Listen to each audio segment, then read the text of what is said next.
What's up, you competitive COD fiends? It's time for another game within the game episode with your boy Rambo Ray. Today we're looking at Al Fortress Hardpoint. Let's get right into it. I hope you guys are doing good today, fam. Let's start with the start. Al Fortress is probably one of the most bang-heavy hardpoint maps we have in Modern Warfare 2. One of the reasons for that is because how quickly you have to be in positions to block certain spawns at certain times. So the hyper-aggressiveness and getting kills while pushing can be rewarded with full map control once you've achieved the right blocks. You're going to be noticing a lot of orange circles on your spawn points today, and the reason for that is because a lot of the spawn points that are open on the map are used when they're not blocked. So really pay attention today as I'm going to teach you which area to block for each hill to dominate the opposition. Let's start with the start. P1 on Fortress is not necessarily a hill you're looking to accumulate a lot of time on. It's mainly a setup hill that's going to put yourself in better positions to get time for P2. Although it's still feasible to get time on the hill, you really want to forcefully push your opponents to spawn on those red circles located near P3 before you really think about getting time so that your opponents are in a really bad spot to get out on the map. The best way to do so is to be blocking those back P1 spawns looking on the bottom left side of the minimap and those areas near P5 and open. That will push your opponents to spawn gate and deep right corner of P3 on the map, and that will make it the hardest possible for them to get out and give you full map control. If you happen to get stuck on the wrong side of this, the best way to get out of the trap is to push through maps and try and get control of P5 area. This will give you the best chance to get kills, but also have a push forward to getting towards P2 and potentially win the rotation to the next hill. Moving along into P2, bling bling, look at all that cash money flying down our first money hill. Got a little upgrade on the graphics there. Alright, the best spawns you can have on this hill are located to the back side of the map, on the bottom left side of the mini. You have also a P1 spawn that can be used in situations where the other spawns are blocked. You have two spawns in the middle of the map that you want to be blocking at all costs if you're holding the hill.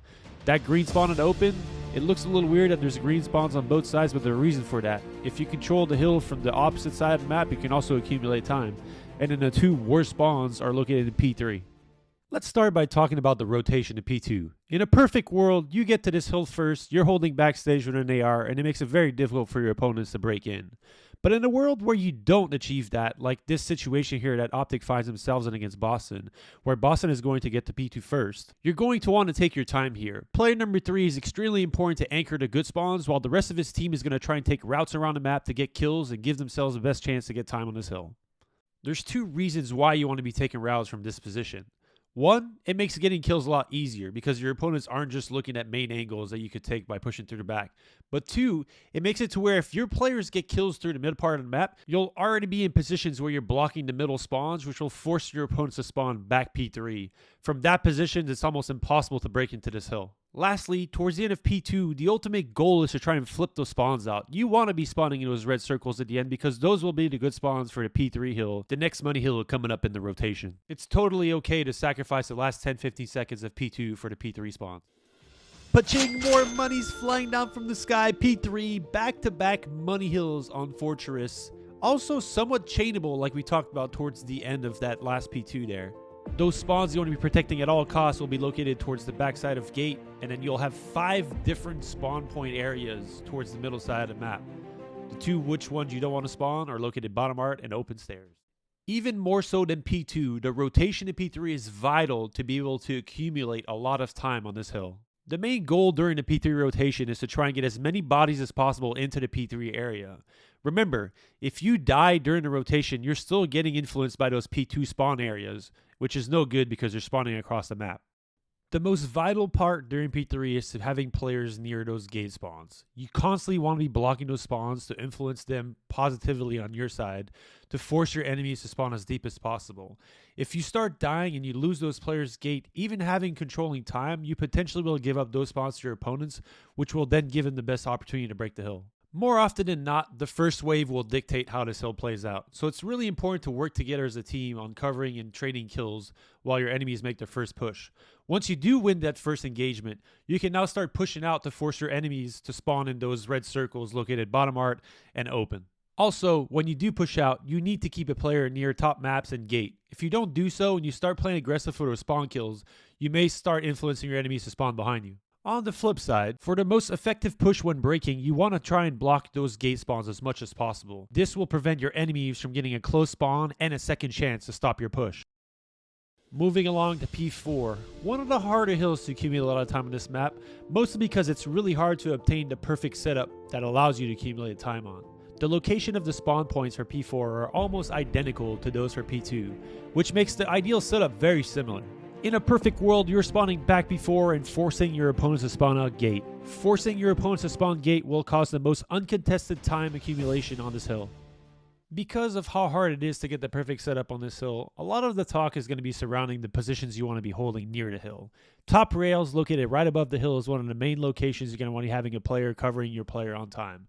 While your other two players are trying to roam the edges, which is basically the stage of P2 and the P1 lane, to try and force your opponents back as far as possible and to try and get that gate spawn for them. In a world where you get the kills that allow you to set up perfectly, the most important positions to be holding is the open stairs area where number 3 is located. That will block the P5 spawn and also the P2 spawn, which will make your opponent spawn gate constantly. In a world where you're the one getting spawn trapped at gate, you want to take your time and kill the players that are forcing you to spawn there. In this case, number 3 open stairs is the main culprit.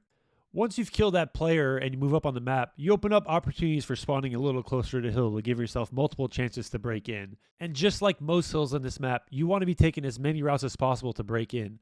A lot of the choke points that lead to hills are extremely tight on this hill, so if you go through one choke, you'll get blended.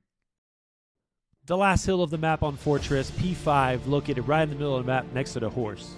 This hill is very different than the other hills on this map because all the spawn points are located about the same distance to the hill, basically circling the hill. And for that reason, this is probably one of the hardest hills in the game to get the perfect setup on. Because of the evenly distributed spawns on the map, you can hold setups from various angles and accumulate time from either side. I still consider the back P3 spawn and gate spawns the ones you want to avoid, simply because they're the harder spawns to break out of, and they're also the worst spawns you can get at the end of the hill towards the rotation in P1. In the gameplay example I'm showing, we're seeing Boston and Toronto here fight out a mixy P5, which more often than not is going to be the case on this hill. Because of how mixy this hill is, it's really important that you play your spawn. And when I'm saying you play your spawn, and I'm going to be overviewing this in a video in future times, it's important to always try and take the route that your spawn gives you. As an example, we just saw Nero spawn back P3 and run through the big arch with a submachine gun, a route that typically an AR is going to take. But because his teammates already had control of maps, it was the best route for him to take to keep the pressure going for his team.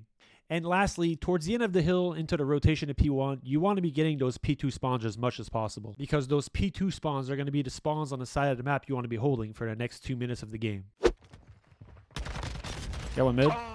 Absolutely beamed. Top building, dead. Just take your time. You want to jump to the other side? I got that guy. I think he's above you. Oh. That's a little ace.